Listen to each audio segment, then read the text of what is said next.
नमस्कार, आप सब देख रहे हैं HP24 वॉइस ऑफ हिमाचल में आस्था शर्मा कोशिश। हिमाचल प्रदेश में बढ़ रहे कोरोना संक्रमण के मामलों के चलते प्रदेश सरकार ने शादियों, धार्मिक, राजनीतिक और सांस्कृतिक कार्यक्रम जो है उनके लिए एक नए दिशा निर्देश जारी किए हैं। शनिवार को सचिवालय में पत्रकारों से बातचीत करते हुए मुख्यमंत्री जयराम ठाकुर ने बताया कि अब शादियों, धार्मिक और राजनीतिक और सामाजिक कार्यक्रमों में 50 लोग ही जा पाएंगे। इससे पहले 200 लोगों को इस तरह के कार्यक्रमों में शामिल होने की इजाजत थी। वहीं सरकार कार्यालयों में अब कर्मचारियों को 5 दिन दफ्तर जाना होगा और इससे पहले 50% स्टाफ को 3-3 दिन कार्यालय आने के आदेश जारी किए गए थे। और वहीं पर नाइट कर्फ्यू अब रात 9 बजे से सुबह 6 बजे तक रहेगा। पहले नाइट कर्फ्यू रात 8 बजे से सुबह 6 बजे तक था और सीएम ने कहा कि नाइट कर्फ्यू से लोगों को असुविधा हुई है, लेकिन इससे कोरोना के मामलों में भी काफी कमी आई है। कृषि कानून के विरोध में पिछले कुछ दिनों से किसान दिल्ली जाने के लिए निकले हुए हैं और पोटा से आज अनिंदर सिंह नोटी भी किसान आंदोलन में पहुंच गए हैं और उनका कहना है कि जब भी इस देश पर कोई भी संकट आया है तो किसानों ने अपने दरातियों को पिघालकर तलवारों से दुश्मन का घमंड चूर चूर किया और किसान वह कौम है जिसमें सिकंदर के बढ़ते हुए कदमों को पोरस के रूप में कहीं न कहीं रोक दिया था। आज इन किसानों को न तो कोई किला जीतना है और न ही किसी दुश्मन से लड़ना है, सिर्फ और सिर्फ अपने ही देश की सरकार से अपना हक मांग रहे हैं। आइए जानते हैं उनसे कि उनका क्या विचार है। वाहेगुरु जी का खालसा, वाहेगुरु जी की फतेह।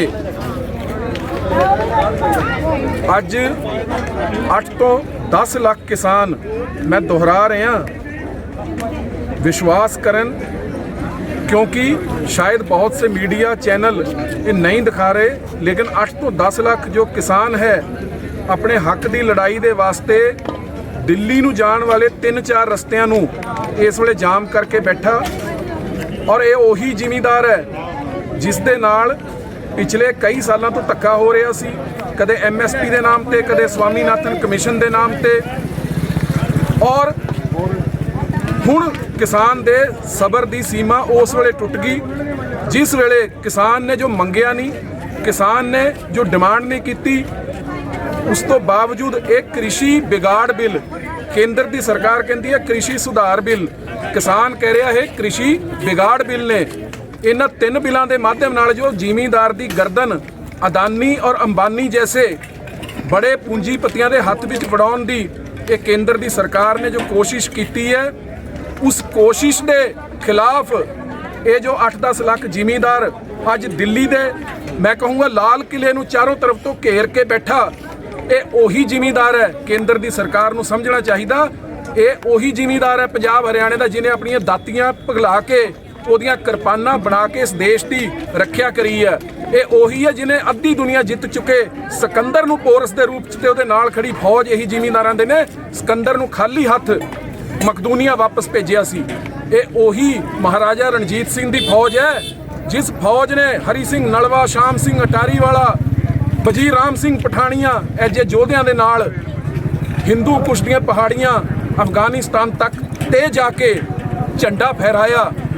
ये उही जिमीदार है जिसने सतलुज दा दरिया अंग्रेज़ां नूं सौखे सौखे पार नहीं करन दिता। केंद्र की सरकार बहुत बड़ी गलतफहमी च है।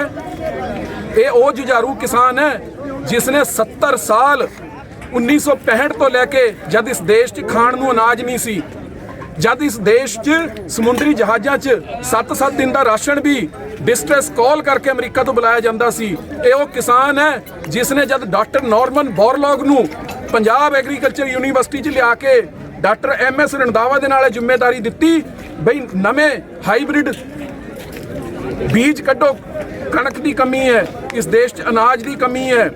डॉक्टर नॉर्मन बोरलॉग ने कहा कि मैं बीज तो उन्नत बना दूंगा, लेकिन उन्होंने बीजां नूं बीजण की जिम्मेदारी सिर्फ हरियाणे पंजाब का जिमीदार चक सकता।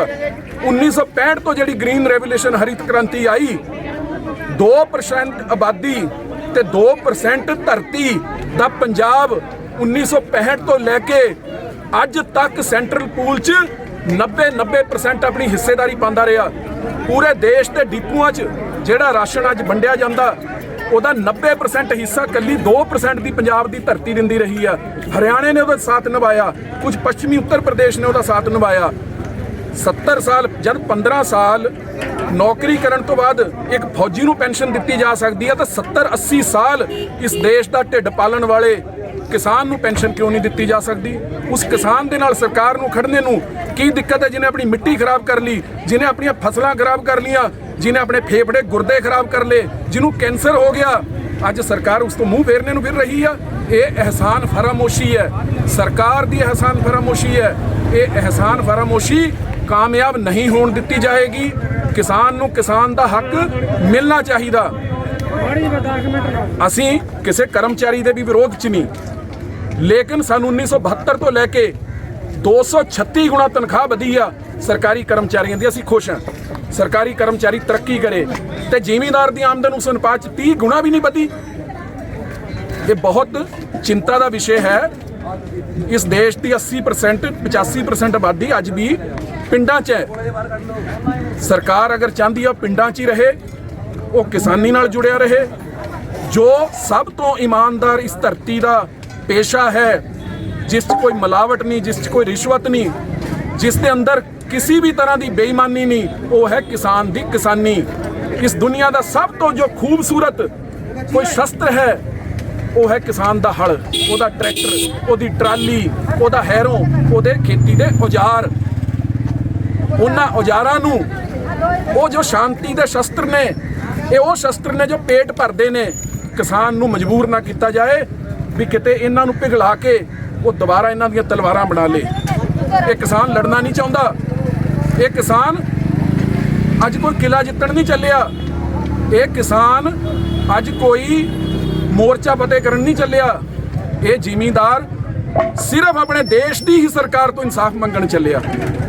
ਇਨਸਾਫ ਦੇਣ ਤੋਂ ਪਹਿਲਾਂ ਸਰਕਾਰ ਨੂੰ ਸਭ ਤੋਂ ਪਹਿਲਾਂ ਆਪਣੇ ਦਰਵਾਜ਼ੇ ਖੋਲ੍ਹਣੇ ਚਾਹੀਦੇ ਆ। ਸਰਕਾਰ ਰਹਿਨੁਮਾ ਹੁੰਦੀ ਆ। ਸਰਕਾਰ ਬਹੁਤ ਇੱਕ ਪਰਿਵਾਰ ਦਾ ਮੁਖੀਆ ਹੁੰਦੀ ਆ। ਪ੍ਰਧਾਨ ਮੰਤਰੀ ਇਸ ਦੇਸ਼ ਦਾ ਹਰ ਕਿਸਾਨ ਦਾ ਮੁਖੀਆ। ਤੇ ਮੁਖੀਆ ਜੇ ਮੂੰਹ ਫੇਰ ਕੇ ਬੈਠ ਜੇ, ਜੇ ਮਾਂ ਬੱਚੇ ਦੀ ਤਰਫ ਪਿੱਠ ਕਰਕੇ ਬੈਠ ਜੇ ਤਾਂ ਉਸ ਬੱਚੇ ਤੇ ਕੀ ਗੁਜ਼ਰੇਗੀ? ਅੱਜ ਇਹੀ ਜ਼ਿਮੀਂਦਾਰ ਦੀ ਜਿਹੜਾ 8-10 ਲੱਖ ਬੈਠਾ ਇਹਨਾਂ ਸੜਕਾਂ ਤੇ, ਉਹਦੀ ਇਹ ਹਾਲਤ ਹੈ। ਇਹ ਨਰਿੰਦਰ ਮੋਦੀ ਨੂੰ, ਅਮਿਤ ਸ਼ਾਹ ਨੂੰ, ਔਰ ਸਭ ਤੋਂ ਬੜੀ ਦੁੱਖ ਦੀ ਗੱਲ ਹੈ ਕਿ ਜੋ ਗੱਲ ਕ੍ਰਿਸ਼ੀ ਮੰਤਰੀ ਨੂੰ ਕਰਨੀ ਚਾਹੀਦੀ ਉਹ ਦੇਸ਼ ਦਾ ਗ੍ਰਹਿ ਮੰਤਰੀ ਕਰ ਰਿਹਾ। ਕਿਸਾਨ ਦੀ ਗੱਲ ਦਾ ਜਵਾਬ ਪ੍ਰਧਾਨ ਮੰਤਰੀ ਨੂੰ ਆ ਕੇ ਦੇਣਾ ਚਾਹੀਦਾ ਵੀ ਕਿਆ ਤੁਸੀਂ ਸਵਾਮੀਨਾਥਨ ਕਮਿਸ਼ਨ ਦੇ ਬਾਰੇ 2013 ਚ ਜੋ ਵਾਅਦਾ ਕਰਕੇ ਸਰਕਾਰ ਬਣਾਈ ਸੀ, ਕਿਆ ਸਵਾਮੀਨਾਥਨ ਕਮਿਸ਼ਨ ਤੋਂ ਜੋ ਲਾਰੇ ਲੱਪੇ ਤੋਂ ਇਹ ਸ਼ੁਰੂਆਤ ਹੋਈ ਸੀ, ਅੱਜ ਤੁਸੀਂ ਮੁੜ ਕੇ ਕਿੱਥੇ ਤੱਕ ਉਸ ਜ਼ਿਮੀਂਦਾਰ ਨੂੰ ਧੱਕਾ ਕਰਦੇ ਹੋਏ ਪਹੁੰਚਾਤਾ? ਤੁਸੀਂ ਉਹਦੀਆਂ ਜ਼ਮੀਨਾਂ ਅਦਾਨੀ ਅੰਬਾਨੀ ਨੂੰ ਦੇਣ ਤੋਂ ਫਿਰਦੇ ਹੋ। ਹਜ਼ਾਰਾਂ ਐਸੇ ਉਦਾਹਰਣ ਨੇ ਜਿੱਥੇ ਕਿਸਾਨਾਂ ਨਾਲ ਧੱਕਾ ਹੋਇਆ ਪਿਛਲੇ ਸਾਲਾਂ 'ਚ। ਸਬਰ ਦੀ ਕੋਈ ਸੀਮਾ ਹੁੰਦੀ ਹੈ, ਉਹ ਸਬਰ ਦਾ ਬੰਦ ਟੁੱਟ ਗਿਆ। ਅੱਜ ਇਸ ਕਰਕੇ ਇਹ ਸੈਂਕੜੋ ਕਿਲੋਮੀਟਰਾਂ 'ਚ ਜ਼ਿਮੀਂਦਾਰ ਸੜਕਾਂ ਤੇ ਠੰਡ 'ਚ ਬੈਠਾ। ਇਹ ਸਾਡੀਆਂ ਮਾਵਾਂ ਭੈਣਾਂ ਇੱਥੇ ਬੈਠੀਆਂ ਨੇ, ਇਹਨਾਂ ਨੂੰ ਕੋਈ ਸ਼ੌਕ ਨਹੀਂ ਸੀ ਇੱਥੇ ਆਉਣ ਦਾ। ਇਹ ਇਹਨਾਂ ਦੇ ਦਰਦ ਦੀ ਪਰਾਕਾਸ਼ਠਾ ਆ, ਇਹਨਾਂ ਦਾ ਦਰਦ ਦਾ ਸਿਰਾ ਆ। ਔਰ ਜ਼ਿਮੀਂਦਾਰ ਦੀ ਹਾਏ ਕਿਸੇ ਨੂੰ ਵੀ ਲੈ ਬੈਠੇਗੀ। ਸਰਕਾਰ ਨੂੰ ਸਮਝਣਾ ਚਾਹੀਦਾ, ਆਪਣੇ ਦਰਵਾਜ਼ੇ ਖੋਲੇ, ਕੰਨ ਖੋਲੇ, ਦਿਲ ਖੋਲੇ, ਹਰ ਗੱਲ ਦਾ ਸਮਾਧਾਨ ਨਿਕਲੇਗਾ। ਨਹੀਂ ਤਾਂ ਫਿਰ ਜ਼ਿਮੀਂਦਾਰ ਇੱਥੇ ਹੀ ਆ ਔਰ ਇਹ ਕਿਲੇਬੰਦੀ ਹੋਰ ਜਾਰੀ ਰਹੇਗੀ। ਔਰ ਮੈਂ ਜਿੰਨੇ ਵੀ ਭਰਾ ਇੱਥੇ ਖੜੇ ਆ, ਅਸੀਂ ਬਹੁਤ ਛੋਟੀ ਜਿਹੀ ਇੱਕ ਟੀਮ ਗੁਰੂ ਦੀ ਨਗਰੀ ਪੌਂਟਾ ਸਾਹਿਬ ਤੋਂ ਕੱਲ ਅਰਦਾਸ ਕਰਕੇ ਚੱਲੇ ਸੀ। ਅਸੀਂ ਪਹਿਲਾਂ ਗੁਰੂ ਮਹਾਰਾਜ ਦਾ ਓਟ ਆਸਰਾ ਲਿਆ, ਅਰਦਾਸ ਕਰਾਈ, ਕੁਝ ਸਾਥੀ ਆ ਗਏ, ਕੁਝ ਗੱਡੀਆਂ ਪਿੱਛੇ ਵੀ ਨੇ। ਅਸੀਂ ਗੁਰੂ ਸਾਹਿਬ ਦੀ ਧਰਤੀ ਪੌਂਟਾ ਸਾਹਿਬ ਦੀ ਤਰਫ ਤੋਂ ਵੀ ਤੁਹਾਨੂੰ ਇਹ ਪੂਰਾ ਆਸ਼ਵਾਸਨ ਦਿੰਦੇ ਆ, ਸਾਨੂੰ ਆਪਣੇ ਲੋਕਾਂ ਦਾ ਸਹਾਰਾ ਆ। ਇੱਕ ਆਦਮੀ ਨੇ ਤੁਰਨ ਵੇਲੇ ਸਾਨੂੰ ਇਸ ਹੌਸਲੇ ਨਾਲ ਭੇਜਿਆ, ਜੋ ਅਸੀਂ ਕਰ ਪਾਏ ਆ ਕੇ ਅਸੀਂ ਕਰਿਆ ਵੀ ਇੱਥੇ ਜ਼ਿਮੀਂਦਾਰ ਜਥੇਬੰਦੀਆਂ ਦਾ। ਬਈ ਤੁਹਾਡੇ ਲਈ ਚਾਹੇ ਰਸਦ ਹੋਵੇ ਔਰ ਚਾਹੇ ਮਾਇਆ ਹੋਵੇ, ਜਿੰਨਾ ਹਿੱਸਾ ਗੁਰੂ ਦੀ ਨਗਰੀ ਪੌਂਟਾ ਸਾਹਿਬ ਦਾ ਵੀ ਹੋਏਗਾ ਉਹ ਤੇ 10 ਗੁਣਾ ਇੱਥੇ ਪਏਗਾ। ਤੁਸੀਂ ਡਟੇ ਰਹੋ, ਤੁਹਾਡੇ ਨਾਲ ਸਾਰਾ ਦੇਸ਼ ਖੜਾ ਆ। ਤੁਸੀਂ ਕਿਸਾਨਾਂ ਦੇ ਵਾਸਤੇ ਯੋਧੇ ਹੋ। ਹਰ ਆਦਮੀ ਲੜਾਈ ਮੋਰਚੇਬੰਦੀ ਤੇ ਨਹੀਂ ਲੜ ਸਕਦਾ, ਤੁਸੀਂ ਮੋਰਚੇਬੰਦੀ ਤੇ ਲੜ ਰਹੇ ਹੋ। ਜਿਹੜੇ ਲੋਕ ਘਰਾਂ 'ਚ ਨੇ ਅਸੀਂ ਉਹਨਾਂ ਨੂੰ ਅਪੀਲ ਕਰਦੇ ਵੀ ਮਾਇਆ ਤੇ ਰਸਦ ਭੇਜੋ, ਇਹਨਾਂ ਨੂੰ ਕਿਸੇ ਚੀਜ਼ ਦੀ ਕਮੀ ਨਾ ਹੋਣ ਦਿਓ।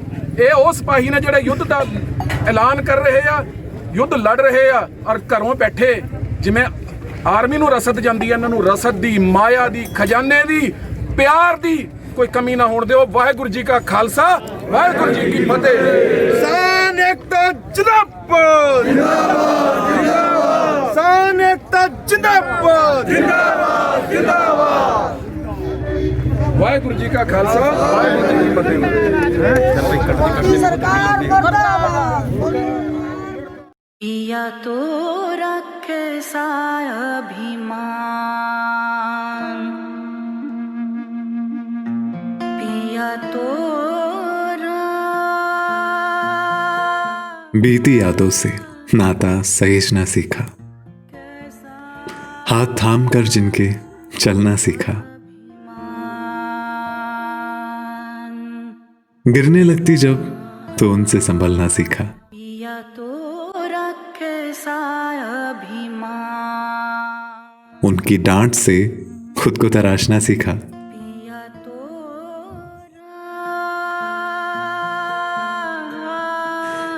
घर से दूर होकर भी दिल को हमेशा यह एहसास रहता है, उनका प्यार और फिक्र हमेशा मेरे साथ रहता है। भूषण ज्वेलर्स, अनमोल रिश्तों के लिए।